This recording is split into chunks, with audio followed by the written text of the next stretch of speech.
पर स्क्रीन पे नाम आता है फरहान जी, फरहान हाशमी। फरहान ये इमरान और फरहान की क्या कहानी है भाई साहब? ये मेरी ग्रैंड मदर की देन है, क्योंकि वो न्यूमरोलॉजी और एस्ट्रोलॉजी में बहुत विश्वास रखती थी।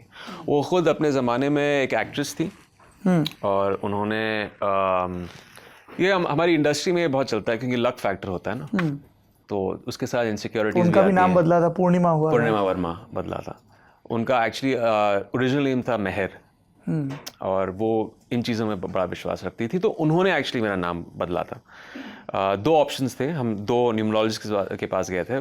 एक ने कहा था फरहान, दूसरे ने कहा था मेरा जो ओरिजिनल नाम है वो इमरान है, EMRAN। तो एक ज्योतिषी ने कहा था कि इसमें एक ए ऐड कर दो।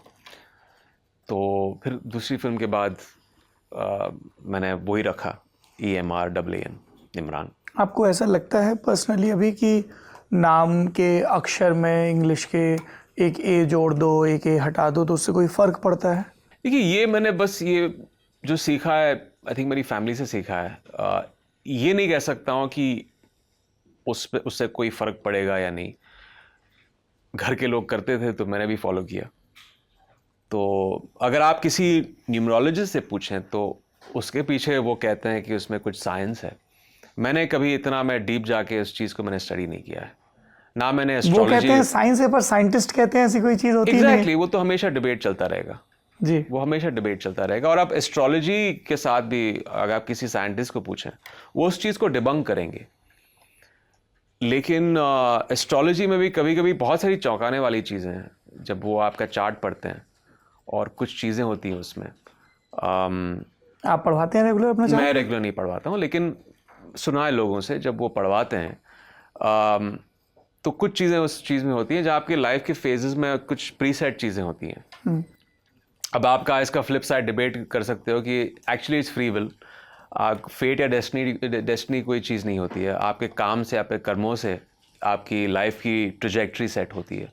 नहीं, बहुत सारे इत्तेफाक भी होते हैं, कब आप किससे मिले, क्या ऑफर है। Of course, right place the right time. Luck का एक फैक्टर वो किसी ने समझा नहीं है।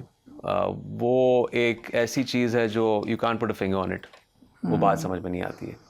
ये आपकी मेहनत से आपके पास शंघाई का रोल पहुंचा था या लक था, क्या था? Because you were wonderful in that thank you role. और एक आई थिंक उस वक्त दिबाकर ने शायद मेरी कोई कुछ फिल्में देखी थी, एक्चुअली फुटपाथ ही देखी थी उन्होंने। फुटपाथ से उनको लगा कि ये शायद इस कैरेक्टर में बैठ पाएगा।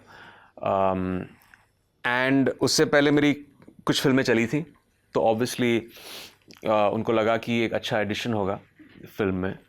और मैं दिबाकर के साथ काम करना चाहता था, क्योंकि उससे पहले मैंने हौसला देखा था और मैंने बड़ी चाहत थी कि मैं दिबाकर के साथ काम करूं। बट वो कैरेक्टर ऐसा था कि वो दूर दूर तक कहीं मुझसे मिलता जुलता नहीं था। I mean the entire construct the character of the story. Jagan, नाम भूल गया था। जगन, हाँ, Jagan.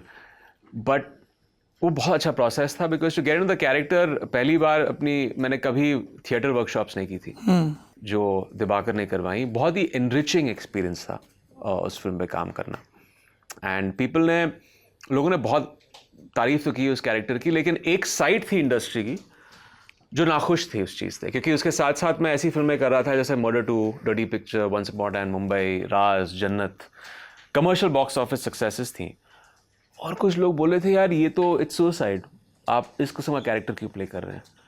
Non hero type character है, इसमें तो कोई हीरोइज्म नहीं है। ऐसे आपने जिस किस्म का मेकअप है, वेट बढ़ा दिया है। हीरोज़ तो इस किस्म के कैरेक्टर्स प्ले नहीं करते हैं। बट मुझे करना था बिकॉज मुझे वो परफॉर्मेंस के बारे में कुछ सीखना था, दिबाकर से कुछ सीखना था। क्या सीखा? क्या, how was it? It was fantastic. It was unlike anything I had done before. क्योंकि जनरली हमारे इंडस्ट्री में ना आपको बस स्क्रिप्ट दी जाती है, कुछ डिस्कशंस होते हैं और फिर आप सेट पे पहुंच जाते हो काम करने के लिए। बट इसमें बाकायदा हमारे थिएटर वर्कशॉप्स हुए एक हफ्ते तक। फिर उसके बाद वर्कशॉप्स हुए जब हम लातूर गए शूटिंग करने के लिए। वहाँ पर भी हम बार बार सीन्स को रिफाइन कर रहे थे। कभी मैंने उस किस्म का प्रोसेस नहीं देखा था किसी भी फिल्म में, क्योंकि कमर्शियल फिल्मों में जनरली प्रोसेस बहुत लिमिटेड होता है। You are playing the hero, ज़्यादा उसके कुछ डिमेंशंस नहीं होते हैं। बट वो एक दिबाकर का एक प्रोसेस है जो मुझे बहुत अच्छा लगा।